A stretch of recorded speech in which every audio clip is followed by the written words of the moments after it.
যেখানে আকাশ ছুঁয়েছে সবুজ পাহাড়ের চূড়া, যেখানে প্রকৃতি কথা বলে নিঃশব্দ সুর, সেখানে লুকিয়ে আছে এক অপার সৌন্দর্যের নাম গাবড়াখালী গারো পাহাড়। শেরপুরের শেষ প্রান্তে ভারতের সীমান্ত ছুঁয়ে এ যেন এক স্বপ্নপুরী। চল আজ ঘুরে আসি প্রকৃতির এক মোহময় জগতে। আজ আমরা চলে আসছি গাবড়াখালী গারো পাহাড় পর্যটক কেন্দ্রে।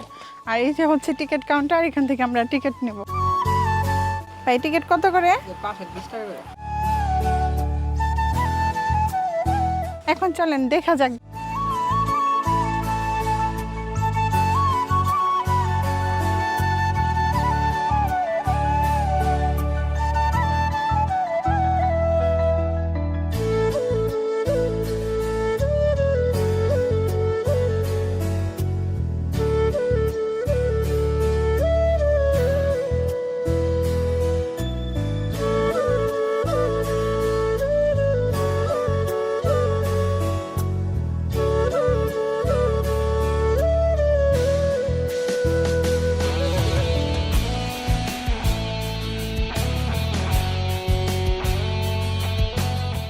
অন্য আরেক পাহাড়ে যাব, এখান থেকে নামতে হলেই দৌড়ে দৌড়ে নামতে হইব।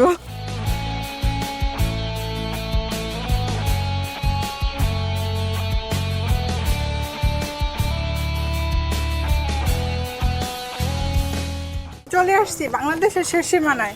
ওই যে দেখতে পাচ্ছেন সামনেই কাঁটাতারের বেড়া, আমি কিন্তু হাঁটতে হাঁটতে চলে আসছি একদম বাংলাদেশের শেষ সীমানায়। এখানে কিন্তু লেখাও আছে সাবধান, প্রবেশ নিষেধ, সামনেই ভারত। তো আমি এই যে এখানে দাঁড়িয়ে আছি, এটা কিন্তু বাংলাদেশের শেষ সীমানা।